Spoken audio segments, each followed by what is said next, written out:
Wilson Morales from Black Women TV. Hello, folks. How's it going? Good. All good, thanks. How is it going your end? Good. Amanda, what did you want to do differently outside from what the script called for and what the book has in order to play this character?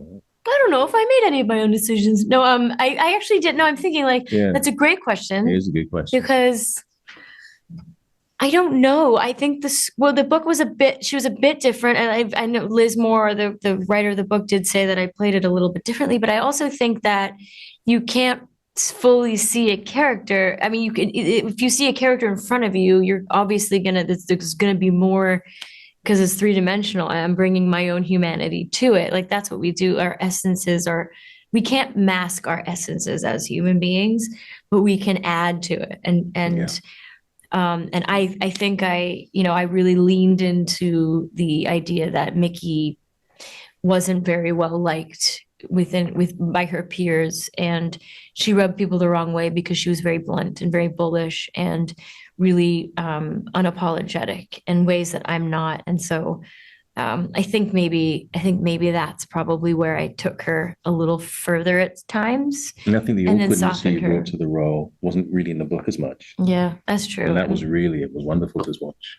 Yeah, she's not confrontational, but she also isn't going to hide her bad mood. And it was interesting for me because I'm the opposite.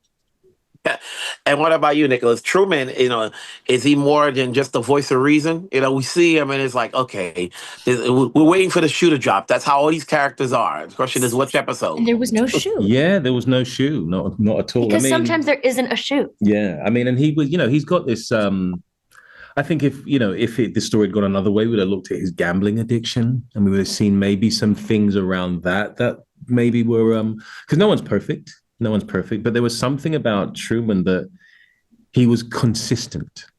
He was consistently there. He was a consistent cornerstone for Mickey's character. He was, he's consistent about the fact that he wants to embed himself in the community that he's a part of, that he wants to try and help all these people. And I really, really love that about him. It's such a wonderful aspect of the character to be able to play and know the shoe doesn't drop. And I think that's rare in television nowadays because there's always a twist and there's always something you didn't realize. But this was, the audience can really put their faith in him and keep it. Yeah, because he's a real person. We're portraying real people, not like not a caricature. And that's why I love shows like this that are so grounded in reality because they take you on the journey in a real way.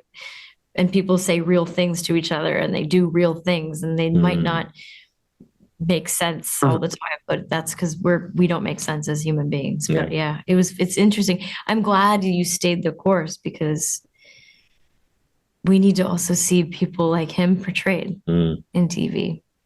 And like I said, every episode between a flashback and present tense, you're getting something new. You're looking at different characters. You're wondering how's this going to play out at the end. So congrats on the series. Congrats on your performances. We'll talk down the road. Take care. All right. Thank you so much. Wilson Morales from Black Women TV. Hello, folks. How's it going? Right. Thanks. How are you? Hello. Good. Just want to start off by saying that we're years apart and miles apart, but Ashleigh and I share the same birthday. Scorpio. Right. Great birthday. Scorpios indeed. Having said that, Casey's a little bit of a complex character. How else would you best describe her? Probably a Scorpio. Actually, I don't know anything about star signs.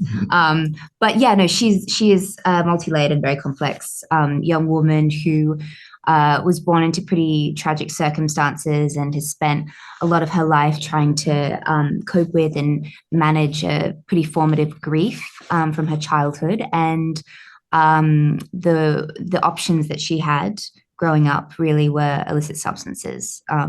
And so she led a long path of being unhoused and struggling with addiction on the streets of Kensington in Philadelphia.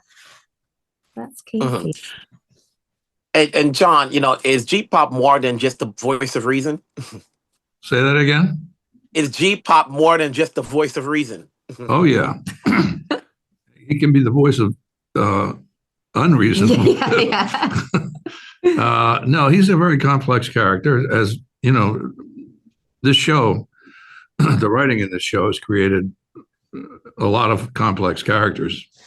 But G is a guy he's a tough guy, ex-longshoreman, blue collar, doesn't express his emotions very well, particularly his love, which he has a lot of, but he keeps it well hidden most of the time.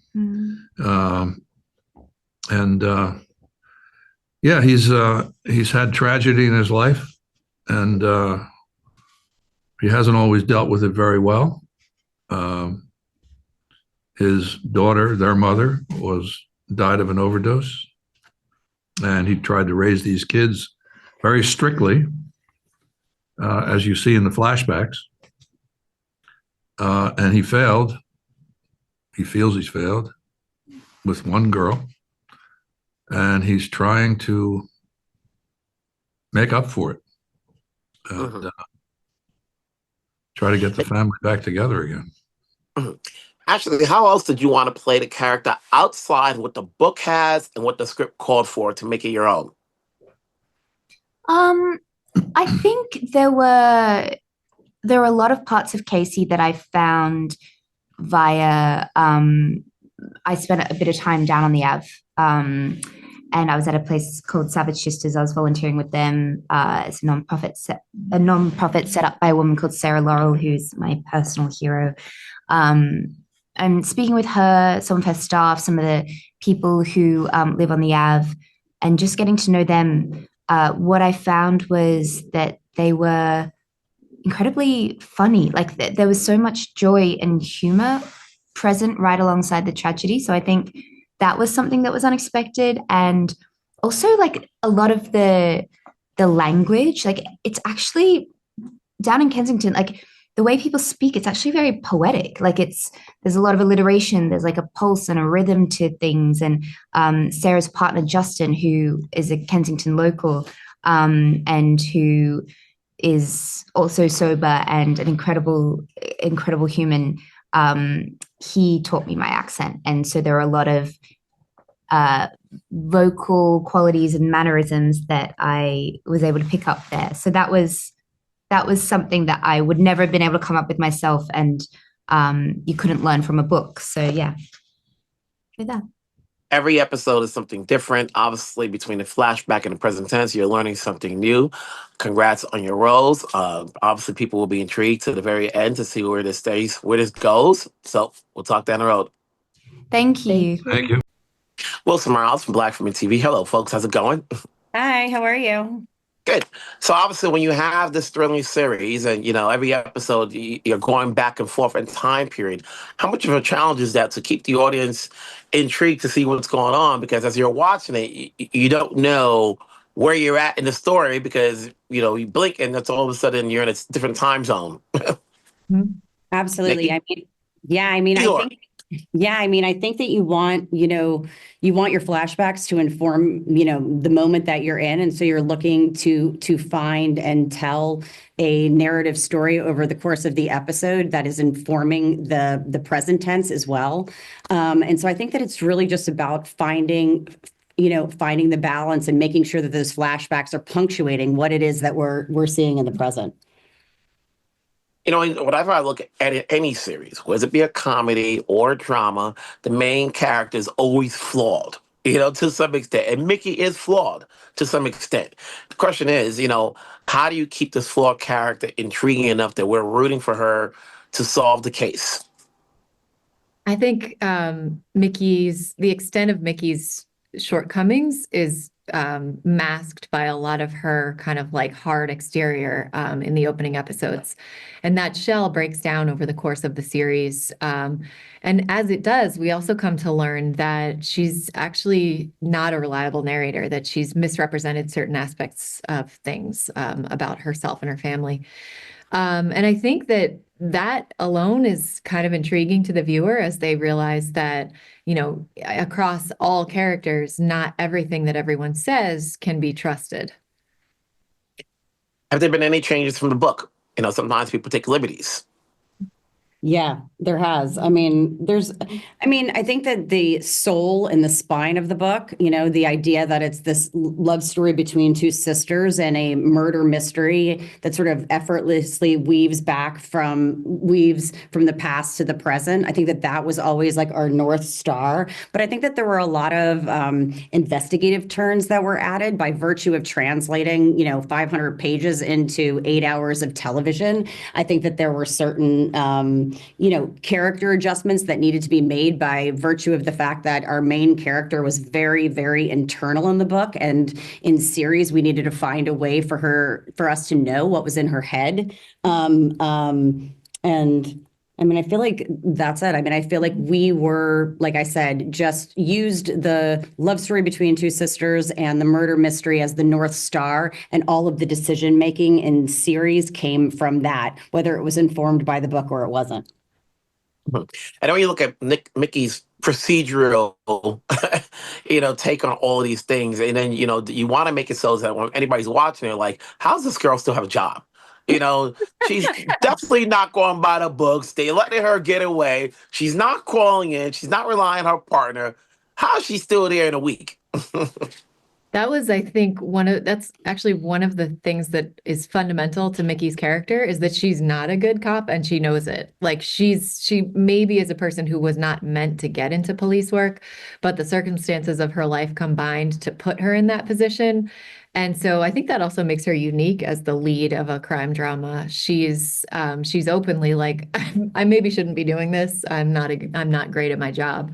But her superpower, so to speak, is that she is from the neighborhood. And I think that that's recognized by her superiors, despite the fact that she is coloring outside the lines. It's also fundamental in helping her to find out what happened to these women. And for each of you, what's your takeaway having done this? Obviously, you've worked on other dramas before, but what's your takeaway moving forward, having done this? I think one of the most interesting things about being a part of this project was not just doing a murder mystery, but a character drama that was informing the mystery. I think that it was only when Mickey reflects on her past and faces her own responsibility and her estrangement from her sister can she find out not only what happened to her sister, but what happened to these women. Couldn't put it better. Thanks. Very nuts. Congrats on the series. Like I said, people will be intrigued to see where it goes episode by episode. So we'll talk down the road. Take care. Thank you so much. Thank you. Have a good one.